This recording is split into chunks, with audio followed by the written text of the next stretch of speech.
What's going on? Alex here, and today I'm going to talk about the tax implications of gifts. I'm also going to talk about gift taxes. Now, the reason I separate the two is because a fair amount of gifts can be made without any gift tax implications whatsoever. So it's important to understand the framework of gift taxation to be able to determine whether any particular gift is a taxable gift or not. Now, one thing I'm not going to cover in this video is foreign gifts. That's because foreign gifts have tax implications and tax filings all in and of themselves, which could be the subject of a whole nother video. So in this video, I'm only going to cover gifts from people in the US, of assets in the US, to people in the US. Now, to really understand gift taxes, you also have to understand a little bit about estate taxes. And the reason is because they're linked. Now, that might sound weird, but when you think about it, the estate tax is essentially a tax on the fair market value of all the assets that end up in your estate when you pass away. Now, there are a whole set of exclusions and valuation issues and so forth that go into that, but on a very basic level, that's what the estate tax is. So the estate tax is essentially a 40% tax on the assets in the estate above a certain amount. Now, what is that amount? In 2018, because of the Tax Cuts and Jobs Act, that amount is $11.18 million per individual. So essentially, you can have $11.18 million in your estate and pay zero estate tax whatsoever. Now, of course, this limit can change from year to year, but that's what the limit is thanks to the Tax Cuts and Jobs Act, and that's going to be the limit for the foreseeable future for the next few years until that limit can be either reset to about $5.5 million that it was previous to the passage of the act, or it could be changed to basically any other number by Congress down the line. So if you have an estate that exceeds the $11.18 million per individual, then you're subject to a 40% estate tax at the federal level. That's not fun. Now, being that the estate tax is so high, people would think, well, if I'm going to face an estate tax when I pass away, why don't I just gift my assets to family members, friends, what have you, and then I won't be subject to the estate tax. So if people were allowed to do that, essentially nobody would ever pay the estate tax because they'd gift away their assets throughout their lifetime. So that's why the gift tax and the estate tax are linked, so that assets just don't fly out of someone's estate when they're on their deathbed and give away all their assets to avoid being subject to the estate tax. So the $1.18 million is one threshold we need to keep in mind. Another threshold is the annual exclusion, which means the amount of gifts that you can make to any particular individual in a particular tax year without any gift tax implications whatsoever. That means you don't have to file the gift tax return, the Form 709, and you don't have to put up with the calculation that I'm about to discuss, whereby you have to limit or reduce that $11.18 million by any amount of quote-unquote taxable gifts. I know this sounds crazy. I'm going to simplify it. Don't worry about it. Now, the annual gift tax exclusion amount for tax year 2018 is $15,000. That means if you make gifts of $15,000 or less to any particular individual throughout this tax year, then you don't have to file the Form 709 gift tax return, and there are essentially no other tax implications whatsoever. So it's essentially a freebie in the amount of gifts that you can give to any particular individual per tax year. Now, if you're married, then you have the ability to do what's called gift splitting, whereby you can basically use the $15,000 limitation of your spouse to give gifts to a particular individual. But let's keep this simple and let's just consider this $15,000 from one individual to another per tax year as the limitation. And that will keep this simple for purposes of this video. Now, if you have, as we discussed, less than 15,000 gifts from one individual to another per year, no tax implications, no tax filings. But what happens when you exceed that $15,000 amount? Well, in that case, two things happen. First of all, you have to file a Form 709, which is the gift tax return. The second thing is that you have what's known as a taxable gift. Now, although it sounds like you might have to pay taxes right then and there, what actually happens is the following. The limitation is $15,000. Let's say you gift $20,000 to a particular individual in a particular tax year. Now, again, we talked about $0 to $15,000 being the freebie amount, so it doesn't have any implications. Then the additional $5,000 from the $15,000 to the $20,000, that amount is the taxable gift. Now, what that's going to do is you're not going to be taxed on that now. What's going to happen is that $5,000 amount is going to reduce that $1.18 million amount, remember that you have exempt from the estate tax, all right? So what happens is if you make gifts throughout your lifetime to, 25 nephews, nieces, cousins, and all this, then you essentially have the ability to gift each of them $15,000 per year, no matter what that amounts to in total, and that will have no gift tax implications whatsoever. Now, as soon as you gift them $1 above that particular limit, now you have to file Form 709. Now you have to possibly deal with taxable gifts, which will reduce that lifetime exclusion amount of that 1.18 million or whatever it happens to be in a particular year. Now, the effect of this is that essentially it limits your ability to just gift away your entire estate throughout your lifetime to avoid the estate tax.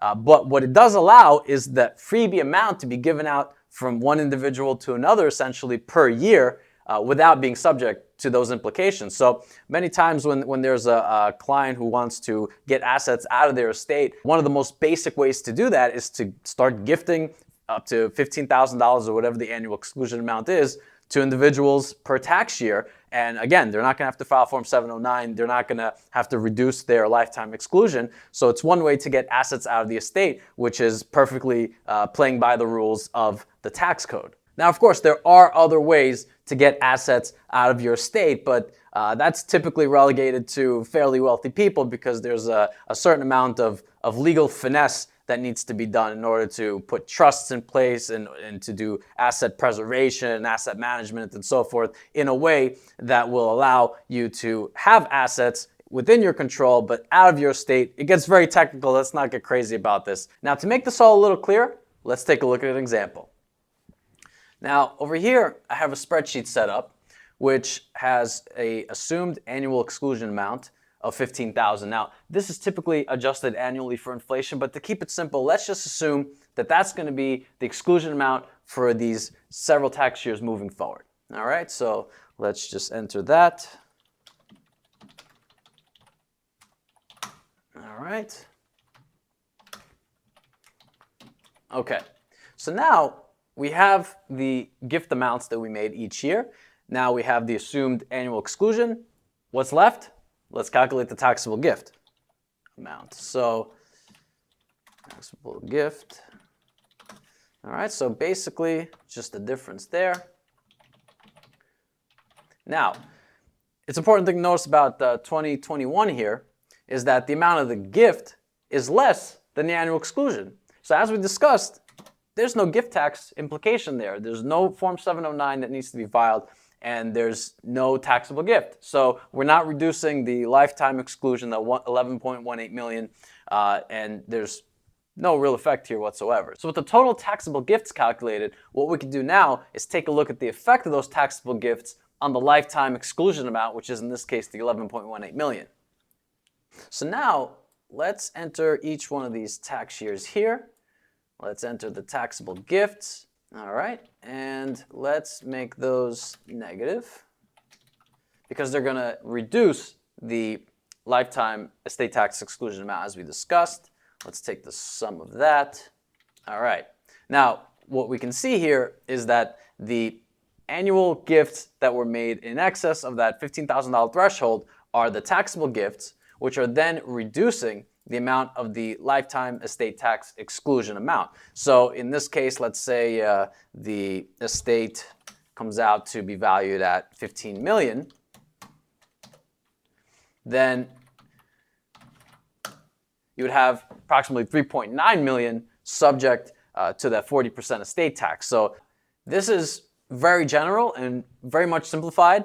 The question of what is and what isn't excludable in the estate can be a series of videos in and of itself, but on a very basic level, this is the dynamic that's at work when you are considering gift taxes. Now again, if you make a gift below the annual threshold amount from one individual to another, then there's no tax implication, there's no tax filing. Similarly, if I myself make gifts of $15,000 to 15 different people, again, no tax implications and no filing of Form 709. But when we have taxable gifts, you can now see the effect that it's going to have down the line on the lifetime exclusion amount, whatever happens to be in a particular year. Now keep in mind that this 11.18 million, that's the number now. that can always change in the future. So that can be increased or reduced. It's really at the whim of Congress to determine what that amount's going to be. So it's dangerous to take any amount in the tax code as being permanent. So that's one of the things you have to factor into your planning, is that that amount may very well change, and that may drop significantly because it's never really been this high. So to assume that that's going to be the case for all of the years down the line, that might not be the safest assumption, but something to think about. So with all this talk of Form 709, why don't we take a look at it?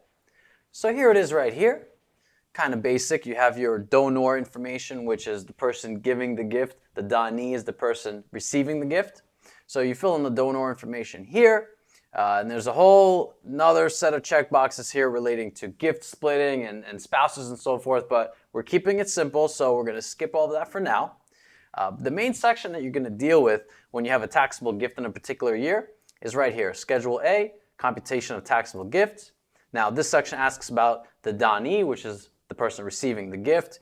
So you put in all their information, you put in a description of what the gift actually was, whether it was cash or property. It's all subject to the same rules. So here you'd put in your adjusted basis of the gift, which is typically the cost, but there could be some adjustments there. But very basic level, it's what you paid for it. And then you have the fair market value on the date of gift. That's going to help determine whether it's taxable or not. It's really based on that fair market value on the date that you give the gift. So that, for the most part, is going to be the area that you would have to fill in a year that you're making a taxable gift. Now, you'll notice there's a section here for direct skips and indirect skips. Now, this has to do with situations where, let's say, a grandfather is making a gift to the grandson and skipping the parent. So in that case, you're skipping a generation, which could subject you to a whole different tax known as the generation skipping tax, or the GST. So in addition to gift taxes, there's a whole nother tax when you're skipping generations. So if you're gifting things to, let's say, your mom, your brother, your sister, your nephew, your niece, and so forth, that's one thing. But if you're a grandfather gifting it to a grandson and you're skipping the parent, then you might have GST, or generation skipping tax, implications. So the Form 709 also covers that, but in this case, we're just worried about gifts, not generation skipping implications. So Schedule A is where you'd be focusing most of your efforts here in Part 1, and you'll see that it's labeled gift subject only to gift tax. Now, scrolling through the rest of this form, you'll see that it can get kind of scary, especially Schedule C over here. Begins to look kind of ugly, and you definitely don't want to look over here in the GST section. So keeping it simple, you'd really be worried only about the first few pages.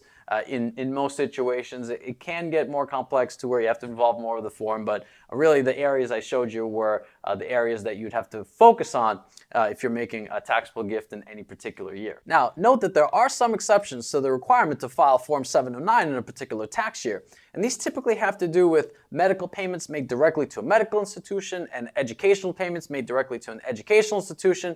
But for the purposes of this video, let's keep it simple and put those aside for now. So that was a brief overview of the tax implications of gifts and gift taxes.